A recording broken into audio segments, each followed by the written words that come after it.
বর্তমান পৃথিবীতে এই ফুটবল আন্তর্জাতিক খেলা যেটা চলছে, এটা পৃথিবীতে সবচেয়ে বড় জুয়া। যেটা এখন চলছে, এটা যদি জিবরাইল আর মেকাইল দুইজন খেলেন আর কাবা ঘরে খেলেন তবুও হারাম। এদিকে একদিকে জিবরাইল আলাইহিস সালাম আর একদিকে মেকাইল দুইজনে খেলছেন। এটা খেলছেন কোথায়? কাবা ঘরে, তবুও হারাম। এই জুয়া যদি না হারাম হয়, এই খেলা, এইটা যদি জুয়া না হয়, তাহলে পৃথিবীতে জুয়া কোনটা? এই খেলার পিছনে কত billion billion, crore crore, trillion trillion dollar খরচ আছে, তা মানুষ জানে না। এর পিছনে কত পুরুষ নারীর নগ্ন হয়ে নাচছে, হাততালি দিচ্ছে, তার হিসাব মানুষের কাছে নেই। একে হিসাব করে কত মানুষের ভিতরে দ্বন্দ্ব, পরস্পর খেলতামাশা, হাসি, গরু জবাই, ঘর বাড়ি তৈরি করে দেওয়া, তার কোনো হিসাব না। ওর বাপের টাকা দিয়ে খেলোয়াড়দের ঘর তৈরি করে দিবে? ওর বাপ ভিক্ষা করে টাকা জমা করে রেখেছে? বাদশাহ শাহজাহান বইয়ের কবর তৈরি করেছেন 8 কোটি টাকা দিয়ে, সেই দিন আগ্রার তাজমহল কি বাপের টাকা দিয়ে কবর তৈরি করে রেখেছে? মানুষের বাড়িতে কাজ করে বাপ টাকা জমা করে রেখেছিল, সেটা দিয়ে কবর বানালছে। বিচার যেদিন হবে সেদিন সবাইকে দিতে হবে। এই খেলার সাথে কোটি কোটি মানুষ হাততালি দিচ্ছে খেলার সাথে, এবং কোটি কোটি মানুষের বাড়িতে পতাকা চলছে। আর তুমি যে ব্রাজিল এবং আর্জেন্টিনার পতাকা দিয়েছো বাড়িতে, তুমি কি আসলে জানো যে ওকে? তুমি কি আসলে জানো? তোমাকে আমি পশু প্রাণী বলি, কিন্তু অনেক সময় আমার অন্তর ধাক্কা খাই। কিন্তু যখন আমি তোমাকে দেখি যে আর্জেন্টিনার পতাকা তোমার বাড়িতে, তখন তুমি যে গরু ছাগল পশু প্রাণী, এটা আমাকে বুঝতে একটুকু ভারী হয় না। আর্জেন্টিনার ব্রাজিল মানে হলো, এ তোমার নবীকে বলেছে ভুয়া নবী। আল্লাহ বলছেন যে লান্তার জান কালে ইহুদন্না সারা, মোহাম্মদ আপনাকে ইহুদি খ্রিস্টান কখনো মানবে না, কোনো দিন মানবে না। আপনি নিজেই ইহুদি হয়ে যান, তাহলে মানবে। আপনি নিজেই বলেন যে আমি খ্রিস্টান, তাহলে মানবে। এটা আল্লাহ বলছেন। তোমাকে যদি পায় বোকা ছেলে, তোমাদের বাড়িতে ব্রাজিলের পতাকা আছে, তোমার মোটর সাইকেলের সামনে ফেলছে, তোমার সব কিছু এখন ব্রাজিলের পতাকা অনুযায়ী, তোমাকে যদি পায় ও, তো পায়খানা থেকে 2 বালতি পায়খানা তুলে তোমার মাথায় দিয়ে দেবে, দিয়ে দিয়ে বলবে ঠিক করেছি। খুশি তো তোমার, তার খুশির কোনো শেষ থাকবে না। তুমি ওকে চিনো না, ওর নাম ইহুদি, ওর নাম খ্রিস্টান, ওর নাম ইহুদি, ওর নাম খ্রিস্টান। তোমাকে যদি পাই, তো তোমার মুখের উপরে মারবে লাথি করে, এবারে পা ঢুকে দেবে তোর মুখের ভিতরে। তোমার নবীকে বলে ভুয়া নবী। আমি ও দিয়ে তুমি ফেলে দিলে, আমি ওতে পেশাব করে দেবো পতাকাতে। বেটা ফাইজলামি করো, তুমি মূর্খ, তোমার বাপ মূর্খ, তোমার জাতি মূর্খ। তোমাকে আর তোমার বাপকে যদি আমি মূর্খ প্রমাণ করতে না পারি, বেটা আমি আর বক্তব্যই দেবো না, চলে গেলাম নেমে, আর জীবনে কোনোদিন আসবো না জাতির সামনে। তুমিও মূর্খ, তোমার বাপ মূর্খ, তোমার বংশ মূর্খ, তোমার জাতি মূর্খ। তোমাকে কবর দিতে এসছি। সাহস থাকলে দাঁড়াতে বলো তোমার বাপকে, সাহস থাকলে তুমিও দাঁড়াও। তোমার নবী হলো তার কাছে ভুয়া নবী। 1 সেকেন্ডের জন্য তোমার নবী কেউ মানেনি, 1 সেকেন্ডের জন্য, 1 সেকেন্ডের জন্য। আল্লাহ বলছেন মানেনি। বলছে এই যদি নবী হয় তা আমাদের থেকে হবে। নবী হলো আমাদের ঈসা, আমাদের মুসা নবী। এ কেন? এ কেন? তুমি জানো না, বুশ যখন যুদ্ধ করেছিল, তখন যুদ্ধের নাম দিয়েছিল ক্রুসেড যুদ্ধ, ধর্মীয় যুদ্ধ। ওরা ধর্মে জয়ী হয়েছে। ইরাকে জয়ী হয়েছে তারা কিসে? ধর্মে। আফগানিস্তানে পারেনি জয়ী হতে, তবু চেষ্টা চালিয়েছে, ধর্ম অনুযায়ী চলেছে। ওদের ধর্মে ওরা ঠিক আছে, ওদের ধর্মে তোমার মুখের ভিতরে পায়খানা ঢুকে দিতে পারলে খুশি হবে। ওদের ধর্মে জায়েজ, যার পতাকা তুমি নিয়ে ঘুরো।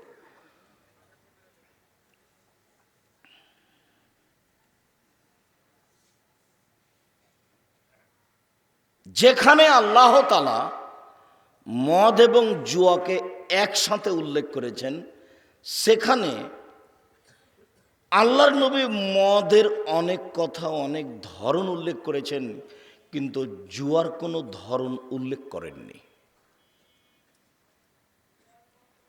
আর বক্তব্যে আমি দীর্ঘ 32 বছর থেকে একটা কথা বলে আসছি, সেটা হলো এই যে দুনিয়াতে দুটো পাপ আছে, মানুষ না করেই পাপী। তার একটা হলো এই, কেউ যদি বলে যে আসো জুয়া খেলি, খেলেনি, খালি বলেছে আসো খেলি, তাহলে কি করতে হবে? 10 জন ফকিরকে 1.25 কেজি করে চাউল দিতে হবে। জুয়া খেলেনি, খালি কি বলেছে? আসো খেলি। অবাক পাপ, এরকম পাপ দুনিয়াতে নেই। মানুষ জেনা করার পরে পাপী, মানুষ চুরি করার পরে পাপী, রিক্সাওয়ালাকে 1 থাপ্পড় দিয়ে টাকা না দিয়ে বিদায় করার পরে পাপী। আর এ পাপ করেইনি, খালি বলেছে আসো খেলি, তাতেই কাফারা দিতে হবে, 12.5 কেজি চাউল দিতে হবে। কাউকে যদি বলে আসো খেলি, তাহলে কি করতে হবে? 12.5 কেজি চাউল কাফারা দিতে হবে। খেলেনি, তার নাম জুয়া। এই ছেলে, এই মনে রাখো তো, জুয়া কাকে বলে, এটাই মনে থাকবে কিনা? প্রত্যেক যেই খেলাতে টাকার হার জিত আছে, সেটাই হলো জুয়া। মনে থাকবে না? প্রত্যেক যেই খেলাতে টাকার হার জিত আছে, সেটাই হলো জুয়া। সারা পৃথিবীতে যত কাপড় কিনে পতাকা বানিয়েছে, এই কাপড়ের দাম হিসাব করলে কত টাকা হবে বলতে পারো? সারা পৃথিবীতে প্রত্যেকটা জায়গাতে বিশাল বিশাল করে পর্দা করে কাপড় টাঙ্গিয়ে যে দেখছে খেলা, এতে কত খরচ আছে তাও কি হিসাব করতে পারে? এর পিছনে মানুষ কাজকর্ম বন্ধ করে দোকানপাটে গল্প করছে, বদনাম করছে, পক্ষে বলছে, বিপক্ষে বলছে, কাজকর্ম বাদ দিয়ে কত মানুষ পৃথিবীতে এর পিছনে লেগে আছে, কেউ হিসাব করেছে? এইটা যদি খারাপ না হয়, তাহলে খারাপ কোনটা?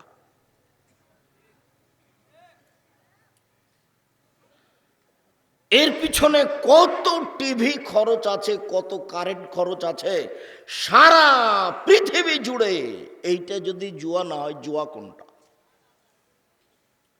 আর খেলোয়াড়দের মাথার চুল উপরে আছে, চতুর্দিক চাঁচা আছে, তখন এই ছেলেটা, এই মূর্খ বাপ বেটা মূর্খ, এই অশিক্ষিত, এই গন্ড, এ আবার চুল উপরে রেখেছে, শব্দ ঢুকাইছে, এটা ফেলে দিয়েছে। এই তোমার মা নাই? এই ছেলে, তোমার মা নাই? নিশ্চিত মনে করো এটা তোমার মা নয়, আমি বলছি ওটা তোমার খালা। দেখো, আমি অপরাধী নই, আমি যদি এটা প্রমাণ করতে না পারি, সালাম দিয়ে চলে যাব। তোমার সাথে আমার দুর্বল আচরণ করার কোনো প্রয়োজন নাই। আমি তোমাকে অনেক ভালোবাসি, তোমার বাপকে আমি অনেক ভালোবাসি, আর তুমি আমার ভালোবাসা নিয়ে এখানে এসেছ, আমি তোমার ভালোবাসাকে স্বাগতম জানাই। আমি যেমন নিজের জন্য জাহান্নাম থেকে বাঁচা চাই, জান্নাত পাওয়া চাই, তেমন তোমার জন্য, তোমার বাপের জন্য জাহান্নাম থেকে বাঁচা চাই, জান্নাত পাওয়া চাই। আন্তরিকতার কোনো অভাব নেই, যেটা আমি দিনরাত বলছি। তোমার মাকে যদি আমি তোমার খালা বা তোমার সৎমা প্রমাণ করতে না পারি, তুমি দেখো, যে কথা বলতে যাব সেটা তোমার জানা আছে, যেটা দিনরাত বলছি। জাবের রাদিয়াল্লাহু তাআলা আনহু বলেন, আমরা আল্লাহ রাসূলের সাথে যুদ্ধ করে আসছিলাম, মদিনায় ঢুকবো কাছাকাছি। তো আল্লাহ রাসূল বলেন, এই থামো, সবাই থাকো এখানে, সকালে ঢুকবো। তো আমি জাবের বললাম, আল্লাহর নবী, আমি নতুন বিবাহ করেছি, আমাকে বাড়ি যেতে অনুমতি দেন। তো আল্লাহর নবী বললেন, ফিবা বিক্রান, তুমি বিবাহ করেছ, তো তালাক প্রাপ্তা মেয়ে বিবাহ করেছো না কুমারী মেয়ে বিবাহ করেছো? তো জাবের বলছেন সাইয়েবা, আমি তালাক প্রাপ্তা মেয়ে বিবাহ করেছি। ওর বিবাহ হয়েছিল, ওর স্বামী তাকে ছেড়ে দিয়েছে, আমি তাকে বিবাহ করেছি। তখন আল্লাহ রসুল বলছেন হাল্লা বিক্রান্ত তোলায় বোকারে, তুমি অবিবাহিতা মেয়েকে কেন বিবাহ করলে না? তুমি তার সাথে খেলতে, ও তোমার সাথে খেলতো। আরে তুমি অবিবাহিতা মেয়েকে কেন বিবাহ করলে না? তুমি তার সাথে খেলতে, ও তোমার সাথে খেলতো। যাক, আল্লাহর নবী যা বললেন। এখন জাবের কি বলছেন শোনেন। জাবের রাদিয়াল্লাহু তাআলা আনহু বলেন, আল্লাহর নবী আমার বাপ উহুদের যুদ্ধে শহীদ হয়েছেন 6 জন মেয়ে রেখে। আমার 6 জন বোন আছে। আমার বোনদের সমবয়সের মেয়েকে আমি বিবাহ করতে চাইনি 4টা কারণে। এই 4টা তোমার মায়ের প্রয়োজন। তোমার মা নয় এটা, এ তোমার খালা, এ তোমার সৎ মা। সেই জন্য তোমার মাথার চুল এরকম। তোমার মা দেখেনি? তোমার প্যান্টটা টাকানোর নিচে আছে, এটা তোমার মা দেখে না? দেখো তুমি। আল্লাহর নবী আমার বাপ উহুদের যুদ্ধে শহীদ হয়েছেন 6টা মেয়ে রেখে। আমার 6টা বোন আছে। আমার বোনদের সমবয়সের মেয়েকে আমি বিবাহ করতে চাইনি 4টা কারণে। 1, তোয়ার দেওয়া হন না। আমার স্ত্রী যেন আমার বোনদেরকে শিষ্টাচার শিখাতে পারে। শিষ্টাচার। শোনো, পানি পান করলে ডান হাতে ধরো, বিসমিল্লাহ বলো, 3 শ্বাসে পান করো, পান শেষে আলহামদুলিল্লাহ বলো। শিষ্টাচার। ঘুমানোর সময় ডান কাতে ঘুমাও, দোয়া পড়ে ঘুমাও। ওঠার সময় দোয়া পড়ে উঠো। জুতা পরার সময় ডান পায়েরটা আগে পরো, খোলার সময় বাম পায়েরটা আগে খুলো। শিষ্টাচার। আমার স্ত্রী আমার বোনদেরকে শিষ্টাচার শিখাবে, এই জন্য আমার বোনদের সমবয়সের মেয়েকে আমি বিবাহ করিনি, যাতে করে শিখাতে পারে। 2, তোয়াল্লে মোহন না। আমার স্ত্রী যেন আমার বোনদেরকে বিদ্যা দিতে পারে। শোনো, জোহরের 4 রাকাত ফরজ, আগে 4 রাকাত সুন্নাত, পরে 2 রাকাত সুন্নাত পড়ো। তবে পরে 4 রাকাত পড়লে জাহান্নাম হারাম হয়ে যাবে। আমি আমার বোনদের সমবয়সের মেয়েকে বিবাহ করিনি 4টা কারণে। তার 2 নম্বর কারণ হলো আমার স্ত্রী যেন আমার বোনদেরকে শিক্ষা দিতে পারে, বিদ্যা শিক্ষা দিতে পারে। 3, তুরাজ্জলা হন না।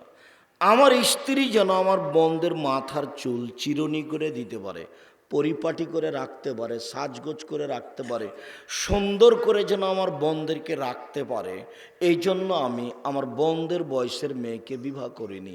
4, ওয়াতাকুমু আলাইহিন্না। আমার স্ত্রী যেন আমার বোনদের উপরে পাহারা দিতে পারে। আমার স্ত্রী আমার বোনদের জন্য পাহারাদার। তোমার মা তোমার জন্য, তোমার বোনের জন্য পাহারাদার। তোমাদের ইনি হলেন পাহারাদার, তোমাদের কারখানাতে পাহারা দেয়। ও যদি তন্দ্রা লাগে, ওকে একটু যদি ঘুমায়, তাহলে তোমার বাপ সকালে তাকে বিদায় করে দেবে। যারে তোকে দিয়ে হবে না, তোকে দিয়ে পাহারা দেওয়া যাবে না, তুই ঘুমাইস। তো তোমার মাকে আল্লাহর নবী বলছেন যে তোমার জন্য আর তোমার বোনের জন্য পাহারাদার।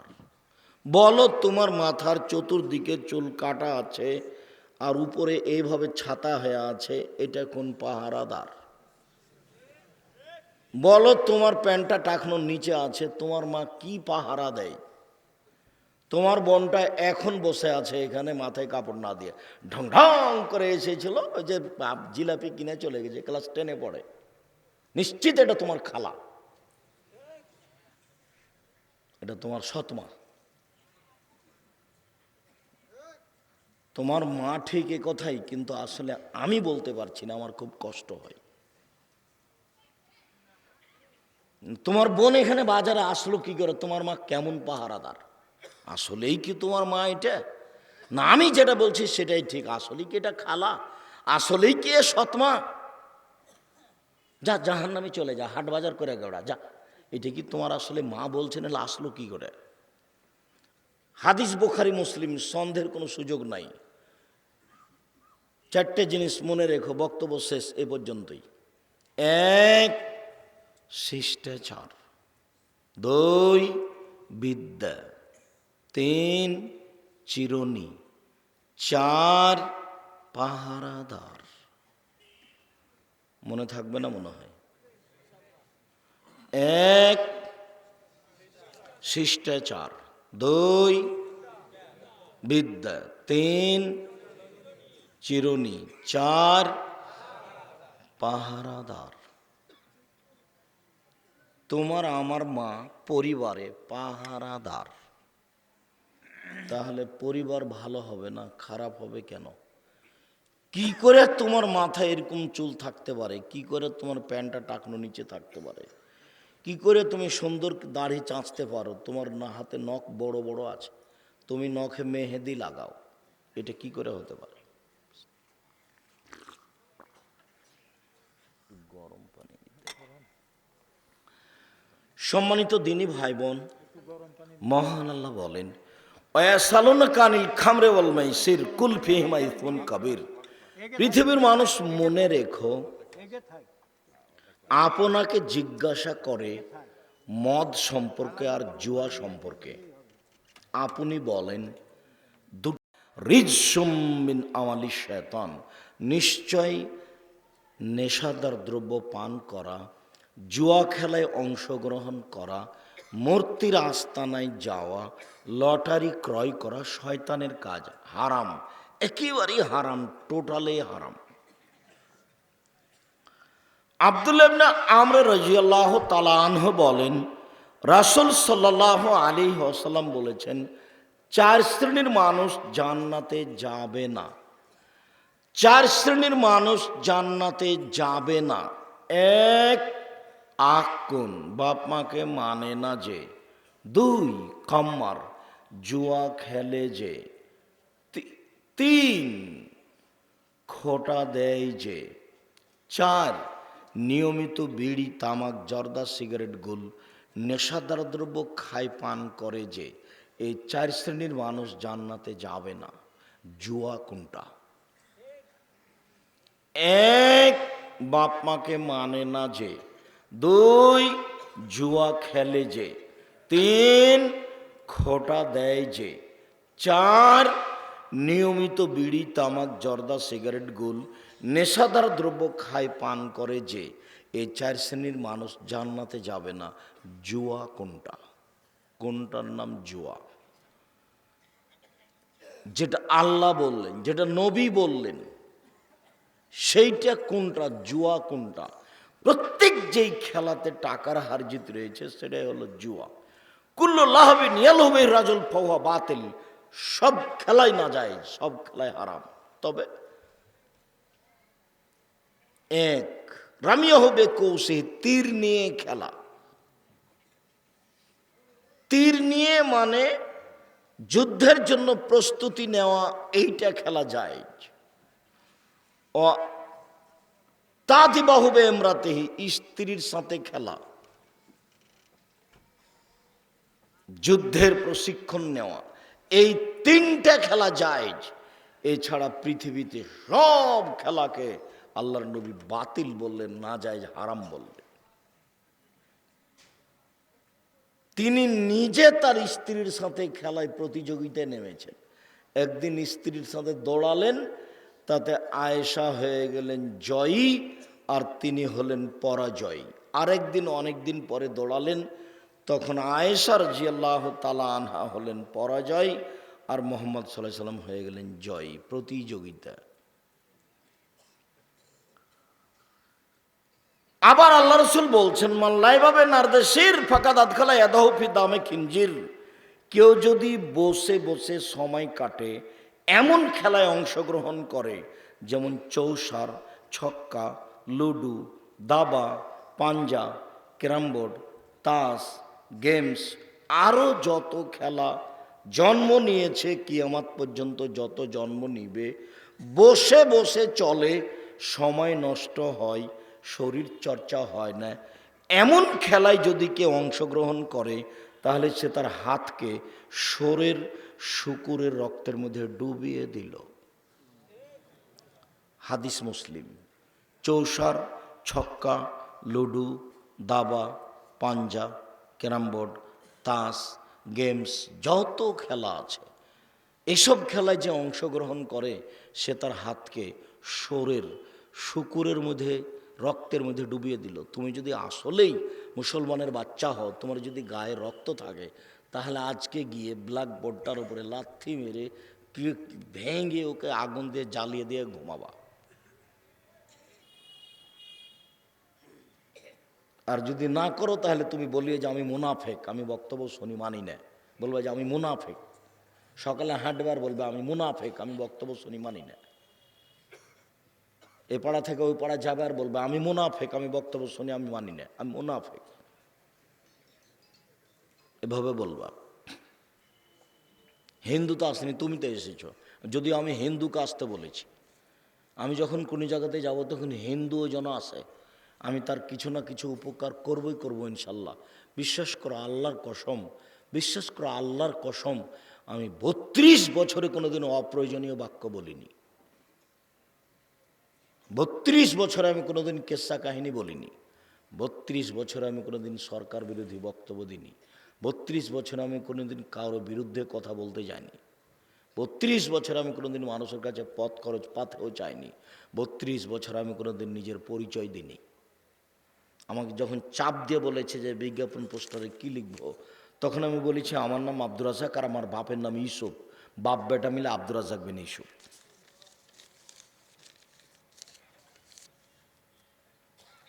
পড়াশোনা আমি জানি কি না তার আমি কোনোদিন পরিচয় দিইনি, দেওয়া লাগেনি। এরকম পর্যায়ে আল্লাহ আমাকে নিয়ে যায়নি কোনোদিন যে জাঁকজমক দেখে একটা হিসেব নিকেশ করে মানুষের সামনে দাঁড়াতে হবে, এরকম পরিবেশের কাছে আল্লাহ আমাকে নিয়ে যায়নি কোনোদিন। আমার মনে বড় স্বাদ আমি এদেশের মাটিতে উন্নত মানের প্রতিষ্ঠান গড়বই ইনশাআল্লাহ। সেটাই জামিয়া সালাফিয়া ডাঙ্গিপাড়া পবা রাজশাহী 26 বিঘা জমির উপরে অবস্থান করে। সেখানে একটা মসজিদ আছে 90% জমির উপরে, যার একতলাতে 3000 মানুষ সালাত আদায় করতে পারে, যার 4 তলার কাজ চলছে।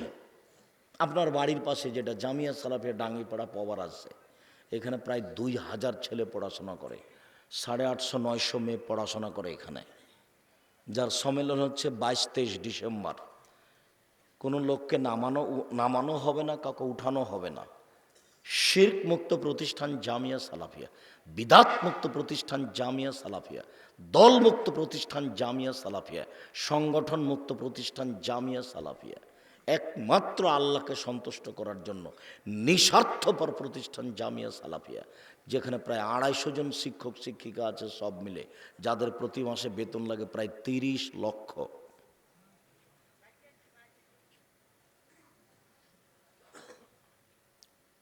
আপনাকে আমি এর জন্য দোয়া করতে বলেছি। আমি বলেছি আল্লাহ, আপনি বলবেন আল্লাহ এটা কবুল করো, জামিয়া সালাফিয়া কবুল করো। বাকি এদেশের প্রায় সব বড় বড় জেলায় জামিয়া সালাফিয়া খুলবো বলে আশা করছে ইনশাআল্লাহ, সময়ের ব্যবধান। জামিয়া সালাফিয়া ডাঙ্গিপাড়া পবা রাজশাহী, জামিয়া সালাফের রূপগঞ্জ নারায়ণগঞ্জ ঢাকা, যেটা 51 বিঘা জমির ওপর অবস্থান করে। জামিয়া সালাফের তেঘরা বিরল দিনাজপুর প্রায় 18 থেকে 20 বিঘা জমির উপর অবস্থান করে। জামিয়া সালাফের 6 মাইল বাবুগঞ্জ বরিশাল, এগুলো চলমান প্রতিষ্ঠান। আরও ফরিদপুর, নোয়াখালী, বিভিন্ন জেলা, চট্টগ্রাম, এসব ডিস্ট্রিক্টে করব বলে সময় কাটাচ্ছে ইনশাআল্লাহ। জমিও প্রায় রেডি। আমি আপনার কাছে দোয়ার দরখাস্ত রেখেছি, ছেলে মেয়েদের উন্নত মানের শিক্ষা দিয়ে অন্যায়ের বিরুদ্ধে লড়ব, মুখে কলমে মিডিয়ায়। মুখে বলছি, কলমে বই পুস্তক আছে, মাসিক আল ইতেসাম পত্রিকা, এই এলাকায় এজেন্টও আছে। মাসিক আল ইতেসাম পত্রিকায় 12 জন মুফতি আছে, 50টা প্রশ্নের উত্তর আছে। জীবনবাজি রেখে লক্ষ লক্ষ টাকা খরচ করে সঠিক আকীদা আদর্শের আশায়, জান্নাতের আশায়, জাহান্নাম থেকে বাঁচার আশায় এসব পত্রিকার কাজ করে যাচ্ছে। আপনি যদি অনীহা দেখে চলে যান তাহলে এটা ক্ষতিগ্রস্ত হবে না ইনশাআল্লাহ। প্রতি মাসে 30 লক্ষ টাকা বেতন লাগে। প্রত্যেক দিন বিকালে জামিয়া সালাফিয়ায় 20 থেকে 30 থেকে 40 থেকে 50 হাজার টাকা বিল লাগে, লেবার মিস্ত্রি। এমনিতেই চলছে। আপনি দিলেও চলবে, না দিলেও চলবে, কিন্তু আপনি না দিয়ে দুনিয়া থেকে চলে যান, এটা আমি কোনো সময় চাইনি। 10 টাকা আপনি না দিয়ে দুনিয়া থেকে চলে যান, এটা আমি চাইনি। আমি বলেছি পতিতালয়ের মহিলা যদি কুকুরকে পানি পান করিয়ে জান্নাত পেতে পারে, তা আপনি জামিয়া সালাফিয়া 10 টাকা দান করে জান্নাত পাবেন ইনশাল্লাহ। এটা আমার দৃঢ়তা কাজ করে। বলছিলাম, আবু মুসা আশারী রাদিয়াল্লাহু তাআলা আনহু বলেন, রাসূল সাল্লাল্লাহু আলাইহি সাল্লাম বলেছেন, লা ইয়াকুনুনা মিন বাদি আকম ইস্তাহিলুনাল হিরা আল হারিরা আল খামরা আল মাআজিব। অচিরে আমার উম্মত জেনাকে হালাল মনে করবে, অচিরে আমার উম্মত রেশমি কাপড়কে হালাল মনে করবে, অচিরে আমার উম্মত গান বাজনা বাদ্যযন্ত্রকে হালাল মনে করবে, অচিরে আমার উম্মত মদ নেশাদার দ্রব্য পান করাকে হালাল মনে করবে। আবু মুসা আশারী রাদিয়াল্লাহু তাআলা আনহু বলেন, রাসূল সাল্লাল্লাহু আলাইহি ওয়াসাল্লাম বলেছেন, লা ইয়াশরাবানা নাসুন মিন উম্মতি ওয়া ইসমুনা বিগাইরি ইসমিহা। আমার উম্মত মদ খাবে, নাম দিবে না। চালাক, ওই যে বাচ্চাটা আপনার পাশ থেকে উঠছে, ও তো কথা বুঝতে পারবে না, তাকে কিছুক্ষণ থামতে বলেন। আমরা অল্প সময় আলোচনা শেষ করব। আমরা তো এসেছি অনেক পরে, কাজে আপনি ধৈর্যের পরিচয় দিবেন। আপনার ধৈর্যের দাম আছে। ধৈর্যকে আপনি মনে করেন এটা ঘোড়ার ডিম। এটা আল্লাহ কোরআন মাজিদের শত জায়গাতে আপনাকে ধৈর্য ধারণ করার জন্য বলছেন। কাজে আপনাকে ধৈর্যের পরিচয় দিতে হবে। আর আমি আপনার জন্য এসেছি, আর এই সময়টা বের করতে অনেক কষ্ট হয়েছে। নইলে আপনি চেষ্টা করে একটা সময় বের করে দেখেন কত কষ্ট হয়। একদিন প্রোগ্রাম ঠিক করার জন্য গিয়ে দেখেন 6 মাস, 1 বছর, 2 বছর, 3 বছর লাগবে একটা প্রোগ্রাম ঠিক করতে। এরপরে আমি আপনাকে ভালোবাসি, আপনার সাথে আমার অনেক আন্তরিকতা আছে। আপনি আমার দিনী ভাই, আপনি আমার দিনী বোন। রাসূল সাল্লাল্লাহু আলাইহি সাল্লাম বলেন, আমার উম্মত মদ খাবে, নাম দিবে অন্য। ওয়া ইউজাফ আলা রোজিহিম বিল মাআজিব আল মুগান্নিয়াত। নেতাদের সম্মান করা হবে গায়িকা দিয়ে, বাদ্যযন্ত্র দিয়ে। অবাক, নেতাদের সম্মান করা হবে গায়িকা দিয়ে, বাদ্যযন্ত্র দিয়ে। ওয়াকসাফ মিহমুল্লাহুল আরজা, এদের উপরে ভূমিকম্প হবে। ওয়াইজাল মিনহুমুল কিরদাতাল খানাজির, এরা হয়ে যাবে বানর, এরা হয়ে যাবে শোর, এরা হয়ে যাবে বানর, এরা হয়ে যাবে শোর। আমার উম্মতের উপরে 4টে বিপদ নেমে আসবে, 3টে বিপদ নেমে আসবে 3টে পাপের কারণে। আমার উম্মতের উপরে 3টে বিপদ নেমে আসবে 3টে পাপের কারণে। আমার উম্মতের উপরে 3টে বিপদ নেমে আসবে 3টে পাপের কারণে। 1, ভূমিকম্প।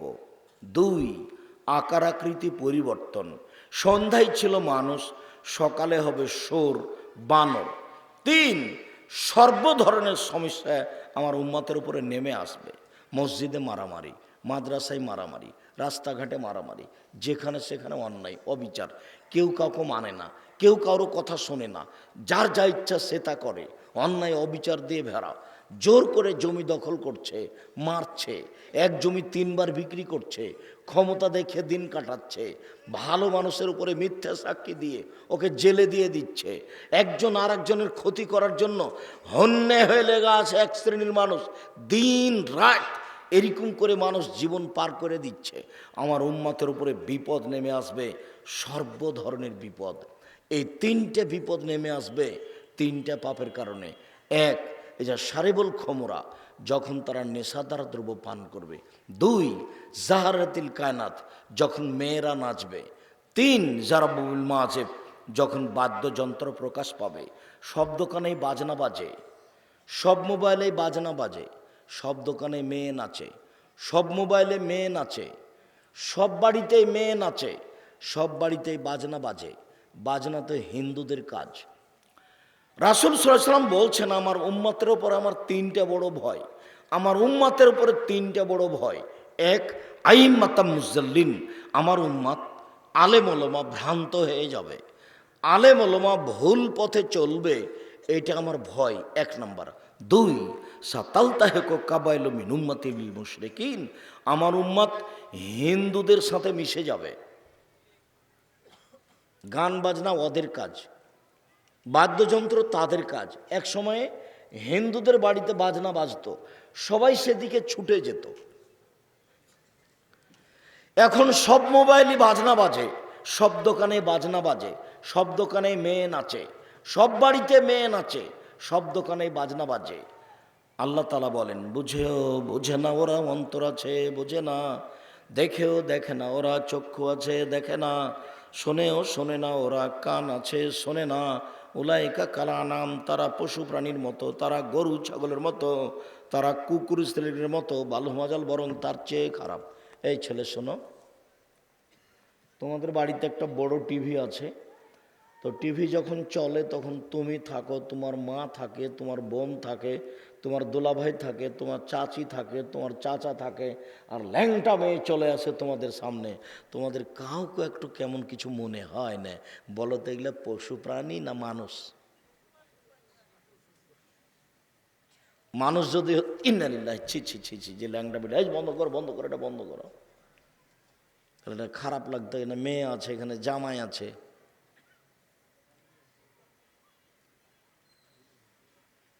আল্লাহ রহম করো। আপনি আমার দিনী ভাই, আপনি আমার দিনী বোন, আপনাকে আমি 1 মিনিটের জন্য কষ্ট দিতে আসি না, আপনাকে আমি অনেক ভালোবাসি।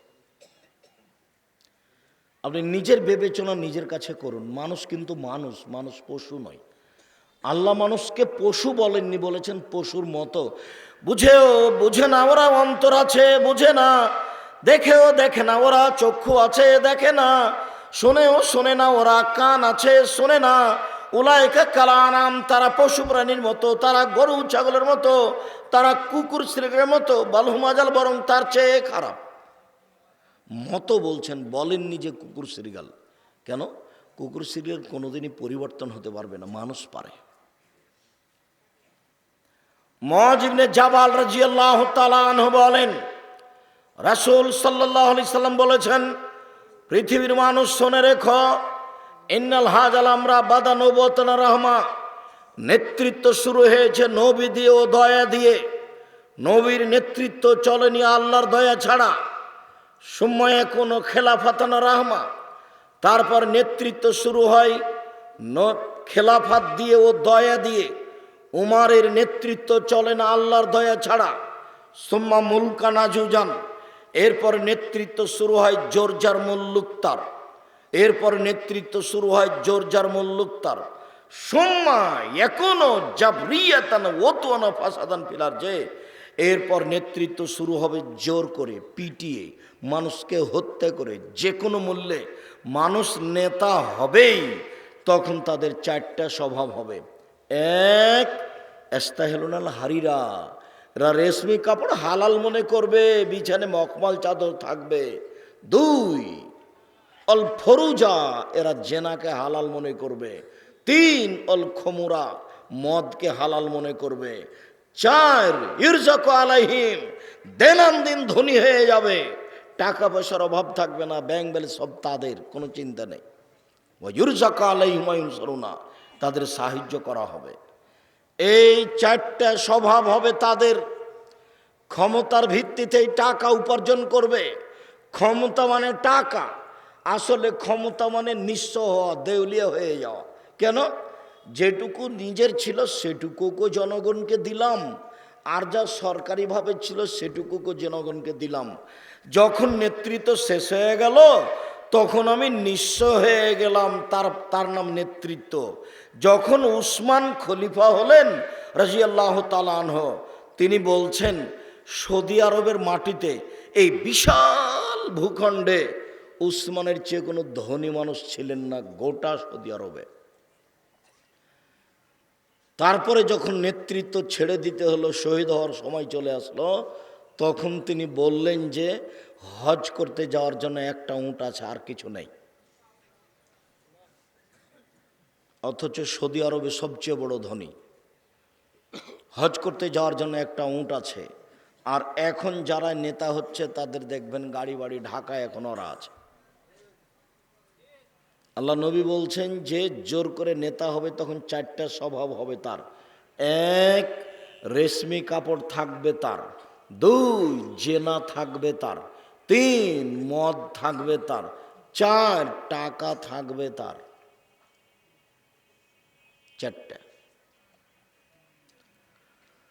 আবু হুরায়রা রাদিয়াল্লাহু তাআলা আনহু বলেন, রাসূল সাল্লাল্লাহু আলাইহি ওয়াসাল্লাম বলেছেন, ইন্না মিন আশরাতি শাআ, নিশ্চয় কিয়ামতের লক্ষণ, ইরফল ইলম, এক, বিদ্যা উঠে যাবে। দুই, ওয়াকসুরাল জাহাল, মূর্খতা বেড়ে যাবে। তিন, ওয়াকসুরা জেনা, জেনা বেশি হয়ে যাবে। চার, ওয়াকিল্লার রেজাল, পুরুষ কমে যাবে। পাঁচ, ওয়াকসুরা নিসা, মহিলা বেশি হয়ে যাবে। হাত্তা এখন আলে খামসিনা ইমরাল কাইমুল ওয়াহিদ, একজন পুরুষের অধীনে থাকবে 50 জন নারী। 50 জন, এটা 50 নয়, একজন পুরুষের অধীনে শত হাজারো নারী থাকবে, সব জেনার সম্পর্ক থাকবে। এইখানে এই বৈঠকে এমনও কত যুবক আছে যার শত নারীর সাথে জেনার সম্পর্ক আছে। রাসূল সাল্লাল্লাহু আলাইহি সাল্লাম বলেন, আইনানের তাজনিনে জেনাহুমান নাজর, দুই চোখের জেনা হচ্ছে চোখ দিয়ে দেখা। অলোজনানে জেনাহুল ইস্তেমাও, দুই কানের জেনা হচ্ছে কান দিয়ে শোনা। অলিয়াদ জেনাহাল বাদশ, হাতের জেনা হচ্ছে হাত দিয়ে ধরা। আর রিজল জেনাহাল মাসি, পায়ের জেনা হচ্ছে পা দিয়ে চলা। জেনাল কালব তাতমনা তাস্তাহি, অন্তরের জেনা হচ্ছে পরিকল্পনা করা। জেনাল লেসানে নুতক, জিবার জেনা হচ্ছে কথা বলা। এগুলি সব জেনা। আপনি আমার দিনী ভাই, এই ছেলে তোমাকে বলছি, শোনো, তুমি একটা কথা মনে রেখো। দেখো, মোবাইলে যেসব মেয়েকে তুমি দেখছো এর কিন্তু বিচার হবে। আল্লাহ এমন সত্তা যে তোমার এটা কেউ দেখতে পায় না, কিন্তু আল্লাহ দেখতে পান। আর যেদিন বিচার হবে সেদিন সবাই দেখতে পাবে। কেন? বিচারের চারটা পদ্ধতি। বিচারের চারটা পদ্ধতি। এক, সবার হাতে খাতা দেওয়া হবে, আরবি ভাষাতে থাকবে লিখা। তুমি আরবি জানলেও পড়তে পারবা, না জানলেও পড়তে পারবা। দেখবে আর বলবে, মালে হাজাল কিতাব লাইগাদুর সাগিরতলা কবিরা, কি আশ্চর্য ধরনের বই, জীবনের ছোট কথাও লেখা আছে, বড় কথাও লেখা আছে। আপনি আরবি পড়বেন আর বলতে পারবেন, তার মানে সব পাপ আপনাকে নিজে পড়তে হবে, নিজে আবার পড়তে হবে বিচারের মাঠে। দুই, সব পাপ দেখতে পাবেন।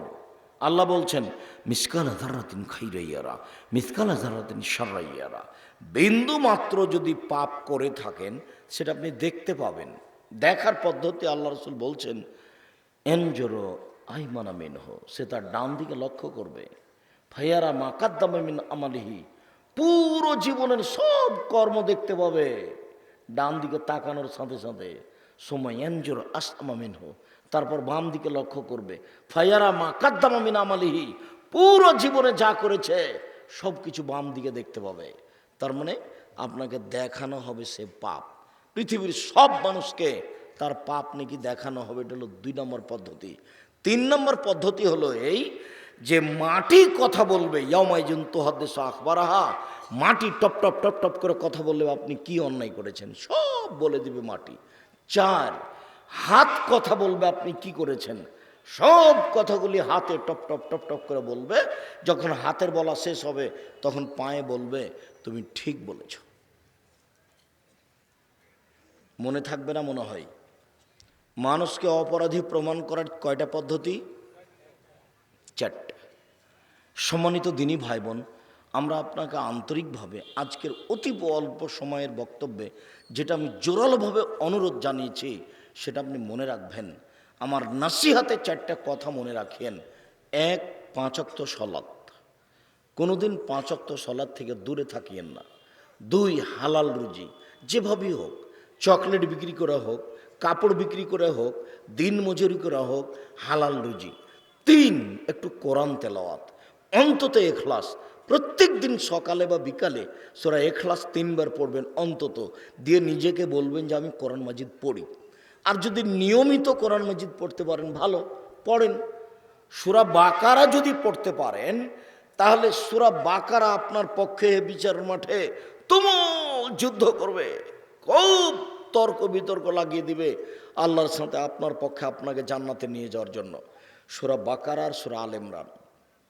আল্লাহ নবী বলছেন সূরা বাকারা পড়তে পারে না ও অলস মানুষ, সূরা বাকারা পড়তে পারে না ও অলস মানুষ, সূরা বাকারা পড়ে না যে তার বরকত হবে না, সূরা বাকারা পড়ে না যে তার বরকত হবে না, সূরা বাকারা পড়তে পারে না যে সে ক্ষতিগ্রস্ত হলো, সূরা বাকারা পড়তে পারে না যে সে ক্ষতিগ্রস্ত হলো।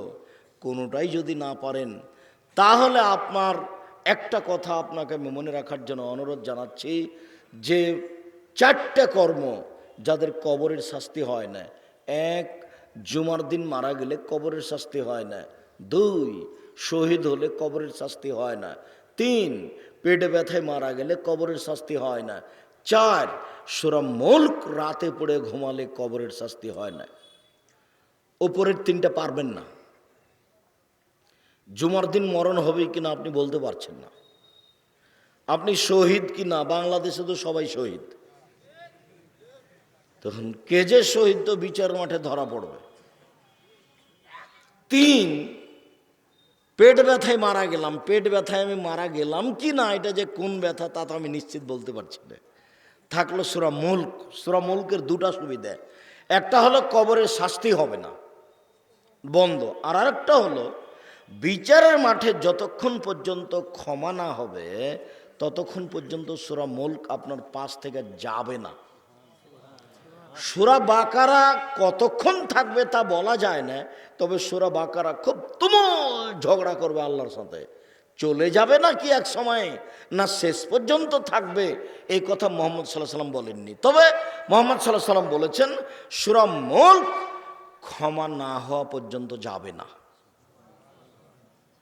যেমনটা তিনি বলেছেন ছোট ছোট বাচ্চা মারা গেলে, ছেলে মেয়ে মারা গেলে যতক্ষণ পর্যন্ত বাপ মায়ের ক্ষমা না হয়েছে ততক্ষণ পর্যন্ত ওই ছেলে মেয়ে ছাড়বে না।